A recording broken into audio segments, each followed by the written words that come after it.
Desperate girl runs to neighbor's house asking for help for her brother. When the neighbor arrives, he is shocked to see what the children's father was doing. The grandfather clock in Walter Hastings' living room struck 7, its deep chimes echoing through the empty spaces of his meticulously maintained suburban home in Millbrook.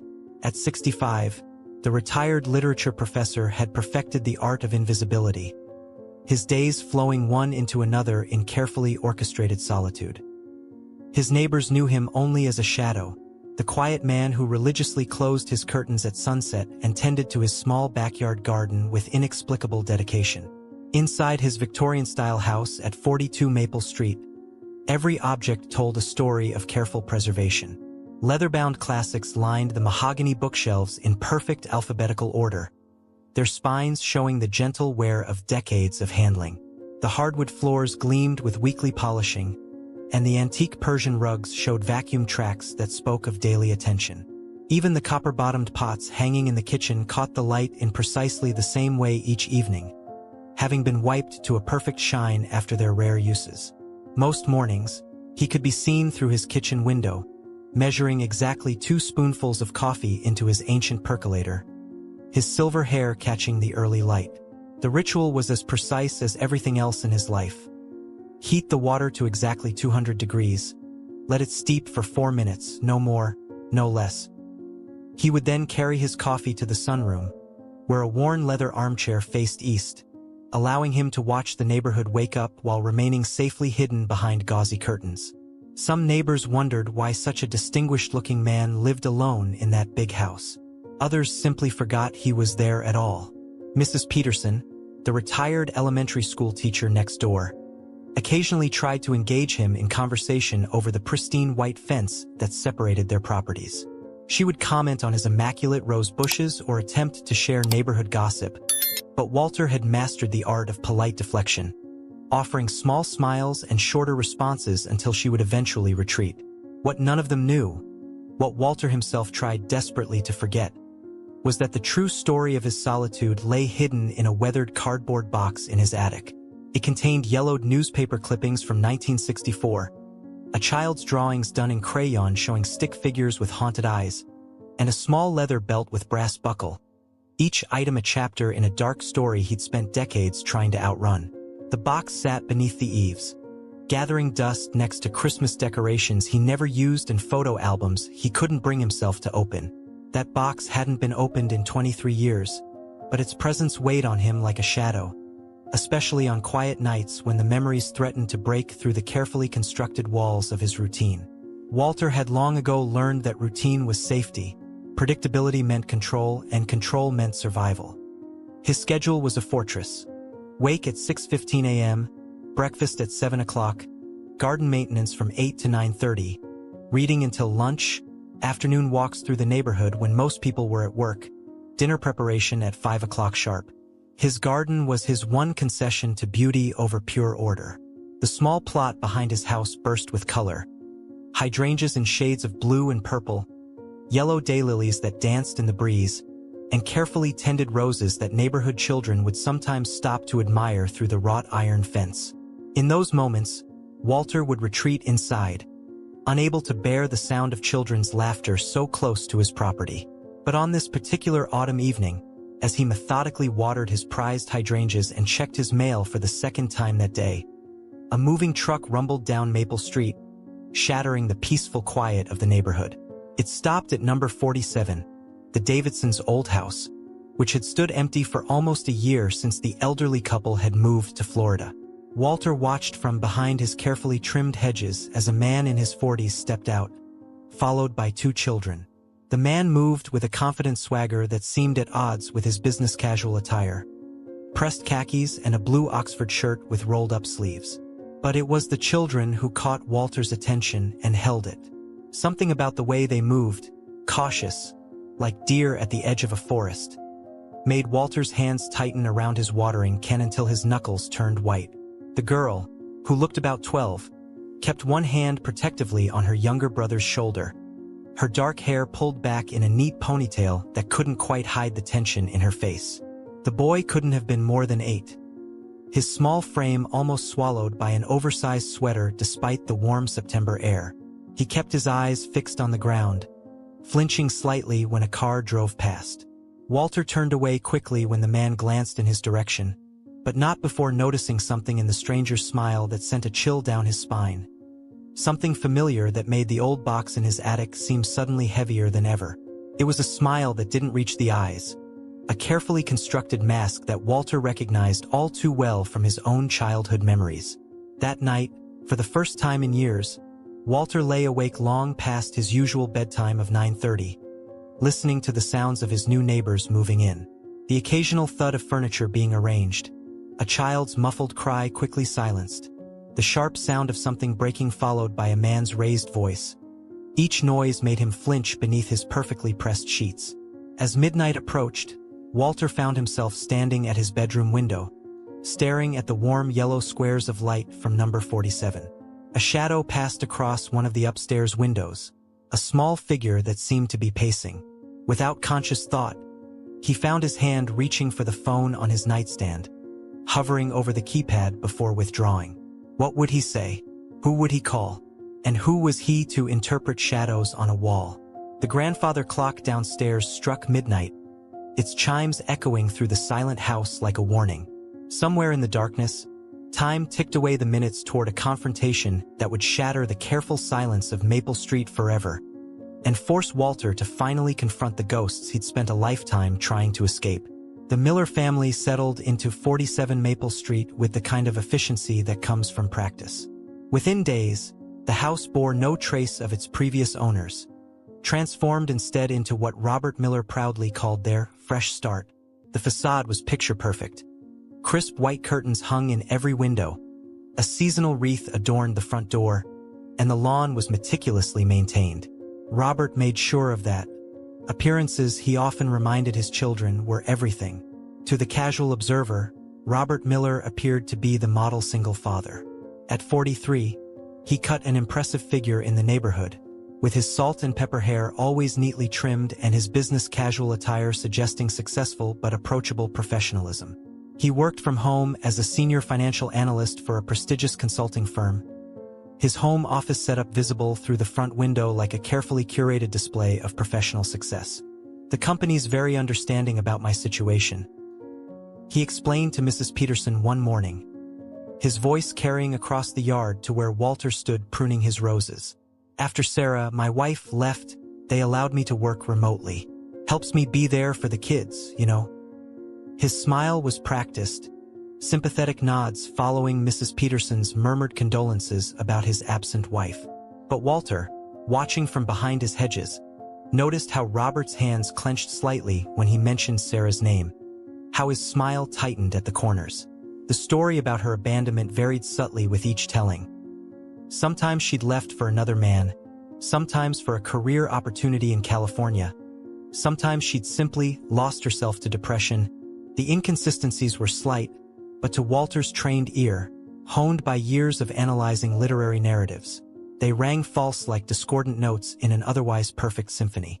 Sophie, the 12-year-old, started 7th grade at Millbrook Middle School with all the right supplies and a perfectly packed lunch each day. She was polite to a fault, her yes, sir, and no, ma'am responses delivered with practiced precision. Her teachers praised her academic performance, though they noted she rarely participated in class discussions and seemed to avoid group activities. During parent-teacher conferences, Robert charmed the staff with his apparent dedication to his daughter's education. "Sophie's always been shy," he would explain, his tone conveying just the right mix of concern and protective father's pride. "She takes after her mother that way. We're working on bringing her out of her shell, aren't we, sweetheart?" And Sophie would nod, her eyes fixed on the floor, her long sleeves pulled down over her wrists even in the warm classroom. 8-year-old Lucas was enrolled in 3rd grade, his small frame making him look younger than his years. Unlike his sister, he struggled academically, often appearing distracted in class. His teacher, Miss Martinez, noticed how he startled at loud noises and seemed to withdraw further into himself whenever an adult male entered the classroom. During recess, he would find quiet corners of the playground to sit alone, drawing intricate pictures in a worn sketchbook he carried everywhere. The neighborhood watched the family's routines establish themselves. Robert would wave to passing neighbors as he collected the morning paper. Sophie would walk Lucas to and from school. And on weekends, the sound of Robert's voice could be heard coaching Lucas in backyard baseball, his tone shifting from encouraging to sharp when the boy missed a catch or threw poorly. The first signs were subtle. The way Sophie would position herself between Lucas and their father during these practice sessions. The muffled sounds of late-night, disciplinary discussions that carried through open windows on warm evenings. The way both children seemed to freeze, like startled rabbits, at the sound of their father's footsteps on the front porch when he returned from his rare trips to the office. 3 weeks after they moved in, Mrs. Peterson brought over a welcome casserole, arriving unannounced at 6:30 p.m. Robert answered the door in his perfectly pressed shirt, but she caught a glimpse of Sophie behind him, hurriedly wiping down the kitchen counter with trembling hands, a fresh bruise partially visible beneath her pushed-up sleeve. Robert smoothly stepped forward, closing the door slightly to block the view. "That's so thoughtful of you," he said, his charm falling into place like a well-worn mask. "We're just finishing up dinner, actually. Sophie's quite the little homemaker. Takes care of all our meals now." His pride in this fact carried an undercurrent that made Mrs. Peterson's smile falter slightly. That night, Walter lay awake again, listening to the sounds from next door. The sharp crack of what might have been a cabinet closing too hard or something else entirely. A child's muffled sob. The soft creak of floorboards as someone paced in an upstairs room. He found himself at his window again, watching the shadows play across the neighboring house's walls. In one upper window, a small figure huddled on what appeared to be a window seat. Even from this distance, Walter could see the silhouette of a child's hand pressed against the glass, as if reaching out into the night for help that never came. The scene triggered something in Walter's memory, a long-buried image of another child at another window years ago. His hand unconsciously moved to his right shoulder, where ancient scars lay hidden beneath his pajama shirt. In the dark quiet of his bedroom, the weight of that old box in his attic seemed to press down through the ceiling, its contents calling out with voices he'd spent a lifetime trying to silence. But this time, instead of retreating from the window, Walter stood his ground, watching. And as the night deepened around him, something shifted in his carefully ordered world.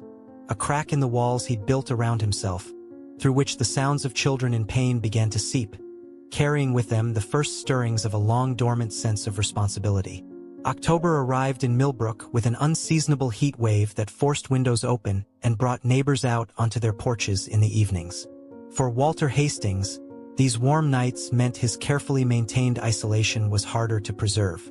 The sounds from the Miller house next door became impossible to ignore, forcing their way through his open windows like unwanted guests. The first incident that caught the neighborhood's attention happened on a Tuesday afternoon.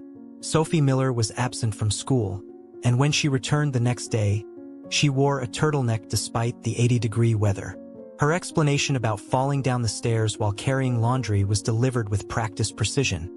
But her English teacher, Mrs. Collins, noticed how the girl's hands trembled as she handed in her homework. "I've seen this before," Mrs. Collins confided to Mrs. Peterson during their weekly coffee meetup at the local diner. 23 years of teaching, you develop a sense for these things." She stirred her coffee absently, the spoon clinking against the ceramic in rhythm with her worried thoughts. The girls' essays are troubling, all about characters who can't speak up, who are trapped in situations they can't escape. Mrs. Peterson nodded, thinking about what she'd observed over the past 3 months. The boy, Lucas, he hides behind their recycling bins every Thursday morning until his sister comes to walk him to school. Last week, I heard Robert shouting about some broken dish. The things he said. She shuddered, leaving the rest unspoken. Walter, sitting in his usual booth by the window, pretended to focus on his newspaper while absorbing every word. He'd noticed his own growing catalog of concerning signs. The way Lucas would freeze mid-step at the sound of a car door slamming. The mysterious disappearance of Sophie's beloved cat after Robert complained about pet hair on his office chair. The increasingly frequent sounds of discipline that carried through the walls late at night. One particularly hot afternoon, Walter was tending to his roses when he overheard a conversation between Robert and Lucas in their backyard. The boy had apparently tracked mud into the house after school. "What's the rule about shoes, Lucas?" Robert's voice carried the false patience that Walter recognized from his own childhood, the calm before the storm. "Keep them clean, sir." Lucas's reply was barely audible. "And what happens when we break rules?" "We learn our lesson, sir." The sound of a belt being removed from loops made Walter's pruning shears slip, drawing blood from his thumb. He stood frozen, memories flooding back. The same questions, the same false patience, the same metallic sound of leather sliding through belt loops. Later that evening, Walter noticed Lucas walking with a slight limp as he took out the trash. The boy's eyes met Walter's briefly across the driveway, a look so full of silent pain that Walter had to turn away, his hands shaking as he watered his plants for the third time that day. The neighborhood's response to these accumulating signs followed a familiar pattern. Concerned looks were exchanged over mailboxes. Whispered conversations ended abruptly when Robert appeared. Anonymous calls to Child Protective Services were made, but Robert's carefully maintained facade and professional status seemed to deflect any serious investigation. "He's so well-spoken," Walter overheard one neighbor telling another. "And you can't deny those children are always clean and well-dressed. Maybe we're reading too much into things." But Walter knew better. He recognized the signs in Sophie's perfect posture, not the result of good breeding but of fear. He saw it in Lucas's methodical movements, each action calculated to draw minimum attention. These were survival techniques he knew intimately. The breaking point came during a parent-teacher conference in late October. Miss Martinez, Lucas's teacher, noticed bruising on the boy's neck when he reached for a pencil he'd dropped. When she gently questioned him about it, Lucas began to cry silently, tears falling without a sound, as if he'd learned that even crying had to be done invisibly. That evening, Miss Martinez called Child Protective Services again, this time with detailed documentation of every concerning incident she'd observed over the past months. She also reached out to Mrs. Peterson, who had become an unofficial guardian angel to the Miller children, often leaving snacks in her mailbox that Sophie would quietly collect after school. "Something has to be done," Miss Martinez insisted, her voice breaking with emotion.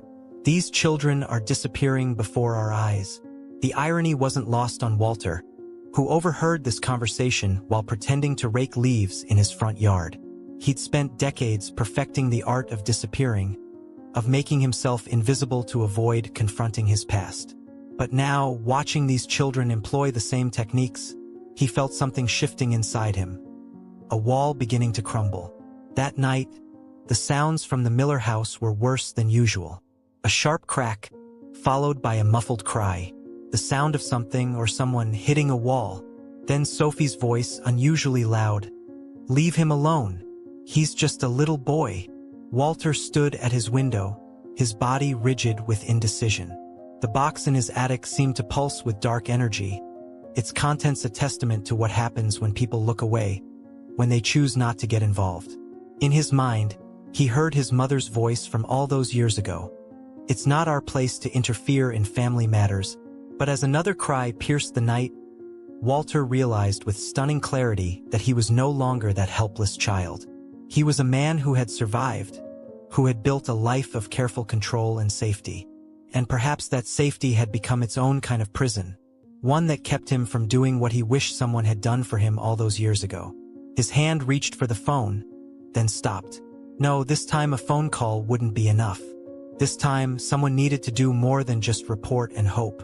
The weight of his own past pressed down on him, but for the first time in decades, instead of crushing him, it felt like armor, protection forged in the fires of his own suffering, now giving him the strength to act. Tomorrow, he decided he would break his routine. Tomorrow, he would speak to Sophie directly. The thought made his hands tremble, but he squared his shoulders, standing straighter than he had in years. Sometimes, he realized, the only way to heal old wounds is to prevent new ones from being inflicted. In the darkness of his bedroom, Walter Hastings made a promise. Not just to the children next door, but to the child he once was. This time would be different. This time, someone would stand up and say, Enough. The evening that changed everything began like any other October night in Millbrook. Walter Hastings had just finished his evening routine. Dishes washed and put away by 7:15. Thermostat set to 68 degrees. Curtains drawn against the gathering darkness. Outside, a steady rain had been falling since late afternoon, drumming against the windows with increasing intensity. At precisely 8:47 p.m., the sound that would shatter his carefully maintained world came. 3 sharp, desperate knocks on his front door. Walter froze in his leather armchair, his worn copy of Dickens's Great Expectations falling forgotten to his lap. In 20 years of living on Maple Street, no one had ever knocked on his door after sunset.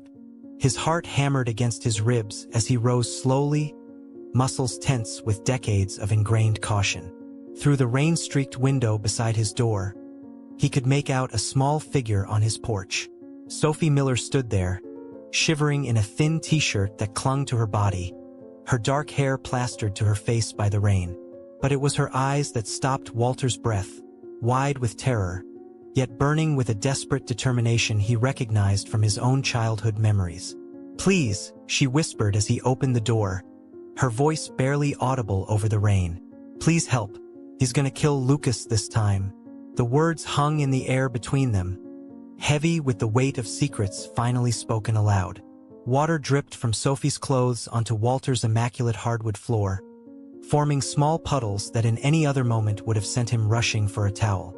But now he could only stare at the angry red mark blooming across her cheek and the way she cradled her left arm against her body. "He's had Lucas in the basement for 3 hours, Sophie continued, her words tumbling out in a rush. "He broke Dad's favorite picture frame, the one with Mom in it. Dad's been drinking since he got home, and he made Lucas kneel on rice, and then he started with the belt." Her voice broke, a sob escaping despite her visible effort to maintain control. Walter's mind raced through his options, each one seeming more impossible than the last. Call the police? Robert Miller would have Lucas cleaned up and hidden before they arrived, just like all the other times. Child Protective Services? Their last 3 investigations had gone nowhere. Run next door himself?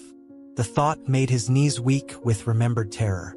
But then Sophie said something that shattered his paralysis. "I tried to stop him, but he locked the door. Lucas was screaming earlier, but now he's quiet. He's too quiet." The words struck Walter like a physical blow, triggering a memory he'd buried so deep he thought it lost forever. The sound of his own screams fading to silence in a dark basement 45 years ago. The same silence that had haunted him ever since, that had driven him to build his life around control and predictability. "I'll help," he heard himself say, the words coming from someplace deeper than thought. "But first, you need to tell me exactly what's happening right now." Sophie's explanation came in quick, terrified bursts. Robert had been drinking since coming home from work, angry about a failed investment. Lucas had accidentally knocked over the photo while trying to avoid his father's reach. The punishment had started with kneeling on rice, escalated to the belt, and then moved to something worse when Lucas had cried out too loudly. "He's got him locked in the storage room," Sophie finished. "The one with the concrete floor. He keeps saying he's going to teach Lucas what real pain is, that he's going to break him of his weakness once and for all." Walter felt something shift inside him. A wall crumbling, a chain breaking. The carefully constructed fortress of his routine, built over decades to keep the world at bay, suddenly felt like a prison he could no longer bear. "Call Mrs. Peterson," he instructed Sophie, his voice steadier than he felt. "Tell her to contact the police. Tell them there's a child in immediate danger." He picked up his phone, quickly dialing 911 himself, but the line was busy, likely due to accidents from the storm. Thunder crashed overhead as Walter grabbed his raincoat and an old baseball bat he kept by his back door. The irony of the moment wasn't lost on him. Here he was, an old man who had spent decades hiding from his own shadows, preparing to confront someone else's demon. "Stay here," he told Sophie firmly. "Lock the door behind me. Don't open it for anyone but the police or Mrs. Peterson." But Sophie shook her head, rainwater flying from her hair. "No, he's my brother. I'm coming with you." Looking at her face, so young, yet so determined, Walter saw a reflection of his own past self, and the sister he'd once failed to protect. The memory, long buried, rose up with shocking clarity. Anna, standing between him and their father, taking a blow meant for him. He'd never forgiven himself for not being brave enough to do the same for her. "Okay," he said softly, "but you stay behind me, and if I tell you to run, you run. Promise me." Sophie nodded, her chin set in a way that made her look older than her 12 years. Together, they stepped out into the rain, moving quickly across the wet grass toward the Miller house. Through the basement window, they could hear Robert Miller's voice, slurred but menacing. "Get up, boy. Get up and take it like a man." Walter's hands shook as he tried the basement door, finding it locked. But decades of maintaining his own home had taught him about old houses like these. He knew the basement windows of these 1950s colonials all had the same type of latch and the same weakness. As he worked to pry open the window, Walter felt the weight of his past pressing down on him. But for the first time in decades, instead of paralyzing him, it drove him forward. Because this time he wasn't a helpless child. This time he had the power to stop it. And as thunder rolled overhead and rain soaked through his clothes, Walter Hastings prepared to confront not just Robert Miller, but the ghosts of his own past that had haunted him for so long. In trying to save Lucas, he might finally find the courage to save himself. The basement of the Miller house smelled like all old basements. Damp concrete, musty cardboard, and the metallic tang of rusted pipes. But tonight, there was another scent in the air. One that Walter recognized immediately: fear, mixed with something copper-sweet that made his stomach turn. The window latch gave way with a soft click that seemed deafening in the storm-muffled darkness. Walter eased himself through first, decades of sedentary life making the movement awkward. His feet found purchase on an old workbench, and he helped Sophie through after him, their movements covered by the rumbling thunder outside. The main basement was dimly lit by a single bulb hanging from the ceiling, casting long shadows across the concrete floor. Empty beer bottles littered the ground, their glass surfaces gleaming dully in the weak light. A trail of scattered corn kernels led to a closed door at the far end of the room, the storage area Sophie had mentioned. Robert Miller's voice carried through the door, thick with alcohol and rage. "Recite it again. Every word." Lucas's response was barely audible, his voice raw. "I'm sorry for being weak. I'm sorry for being clumsy. I'm sorry for being a disappointment." The words were cut off by the sharp crack of something striking flesh. Walter's hands tightened on the baseball bat until his knuckles showed white. Behind him, Sophie made a small, choked sound. The sound triggered something in him. A memory of his own sister making that same noise, watching him being disciplined in another basement, long ago. "Stay here," he whispered to Sophie, positioning her behind a stack of boxes. "If anything happens, run to Mrs. Peterson's house." Moving as quietly as his trembling legs would allow, Walter approached the storage room door. Years of teaching literature had taught him the power of words, how to use them to reach minds and hearts. Maybe he could talk Robert down, reason with him. "Mr. Miller," he called out, his voice steadier than he felt. "This is Walter Hastings from next door. I need to speak with you." The silence that followed was absolute, broken only by Lucas's muffled whimpers. Then came the sound of heavy footsteps, and the door flew open. Robert Miller filled the doorframe, his usually immaculate appearance disheveled, his eyes glazed with alcohol and rage. The belt in his hand was doubled over, its buckle dark with what Walter refused to identify. "This is none of your business, old man," Robert snarled, alcohol heavy on his breath. "This is family matter. My son needs to learn." "Learn what?" Walter interrupted, surprising himself with the steel in his voice. "Learn that strength comes from fear? Learn that love means pain?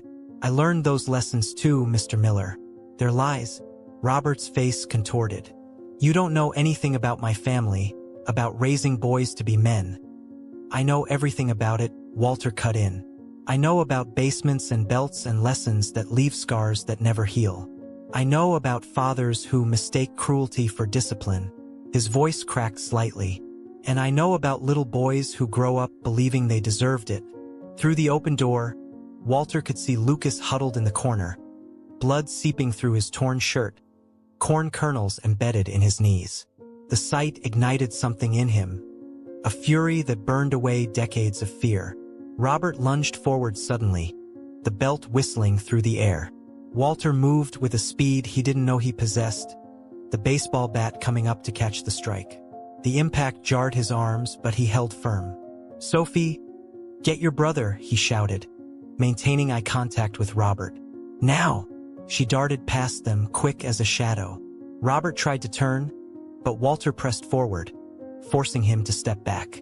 "Touch either of them again," Walter said, his voice low and dangerous, "and I'll show you what real strength looks like." Robert's response was a wordless roar as he charged forward, alcohol destroying any semblance of control.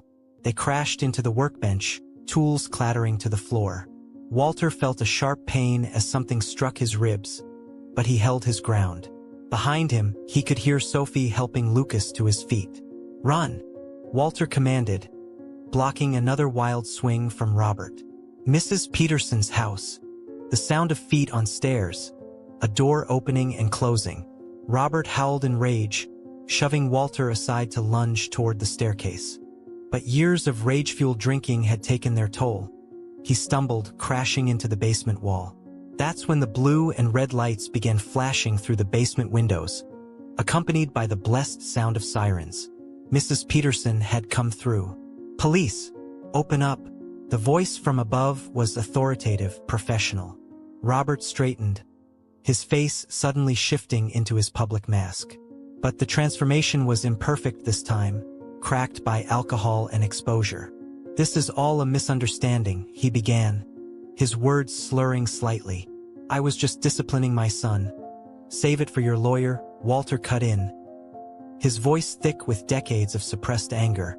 "Some lessons need to end." The basement door crashed open, flashlight beams cutting through the dim light. 2 officers descended the stairs, followed by paramedics. Walter stepped back, letting them take control of the situation, watching as they handcuffed Robert Miller. The man